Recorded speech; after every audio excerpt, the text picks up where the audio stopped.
Chicken বানাবো হালকা পাতলা গরমের জন্য। পাবদা মাছ এখানে আছে 5 পিস পাবদা মাছ। এখানে আছে লম্বা লম্বা টুকরো করে বেগুন। এখানে আছে আলু, এখানে আছে ডাঁটা। এখানে আছে টমেটো আর কাঁচা লঙ্কা। কড়াইতে তেল দিয়ে দিয়েছি, মাছটা দিয়ে দেবো। এখানে মাছটা আগে আমি কাঁচা তেল, নুন আর হলুদ মেখে দিই, কারণ পাবদা মাছ প্রচুর ফোটে। আর এখানে আছে জিরে আর একটু কাঁচা লঙ্কা বাটা। এখানে আর কিচ্ছু নেই। এখানে দেবো হলুদ, আর এখানে দেবো নুন দিয়ে দিলাম। হলুদ আর নুন দিয়ে দেবো একটু রেড চিলি পাউডার। এটাকে আমি গুলে রাখবো। মাছটা আমি উল্টে দেবো, যেটা ফোটে ঢাকা দিয়ে রেখেছি।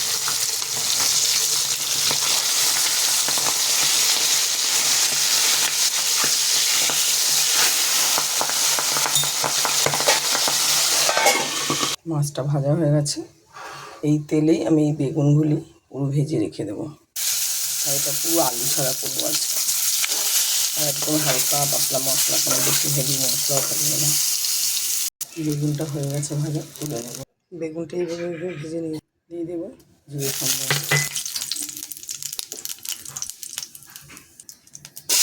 একটা ডাটা দিই,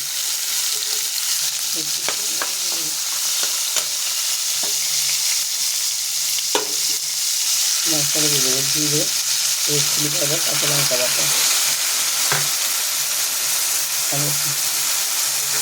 কাঁচা লঙ্কা,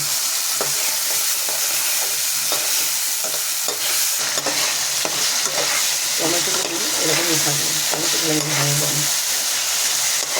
কালারটা কত সুন্দর হচ্ছে। ম্যাক্সিমাম লোক কিন্তু এই পাবদা মাছটা একটু পোস্ত ছাড়া খায় না। আমি পাবদা মাছ অনেক রকম ধরনের দেখি, সেরকম সেরকম অন্যরকম ধরনের। আর আমি মশলাটা বলতে নুন হলুদ বেশি দিয়েছি আগে পরিমাণ মতো, একটু স্লাইড জল দেবো।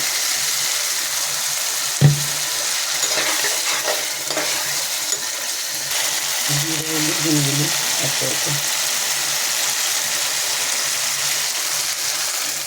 বেগুনগুলি দিলাম, জল দিয়ে দিলাম। একটু ঢাকা দিয়ে বসিয়ে রাখবো। ছোটো ঢাকনাটা খুলবো, মাছটা দিয়ে দেবো। দিয়ে দেবো আমাদের বাড়ি ধনে পাতা গাছ থেকে পাতা ছিঁড়ে আনলাম, অল্প দিলাম কারণ এটা প্রচুর গন্ধ, মানে অল্প দিলাম। একটু ঢাকা দিয়ে দেবো। গ্যাসটা আমি অফ করে দিলাম, ঝোলটা নামিয়ে নেবো এবার। দেখো বন্ধুরা, হয়ে গেছে পাবদা মাছ ডাঁটা আর বেগুন দিয়ে আলু ছাড়া ঝোল। ঝোলটা কিন্তু খেতেও খুব টেস্ট হবে। অবশ্যই বাড়িতে বানিয়ে খাবেন। এই গরমকাল পড়ছে, যে আমি সর্ষের রান্নাটা খাই না, যার জন্য বেশি দেখাই না। চলো, কেমন লাগছে ভিডিওটি ভালো লাগলে লাইক করবে, কমেন্ট করবে আর শেয়ার করবে। আর অবশ্যই বাড়িতে বানিয়ে খাবে। খুব টেস্টফুল একটা তরকারি।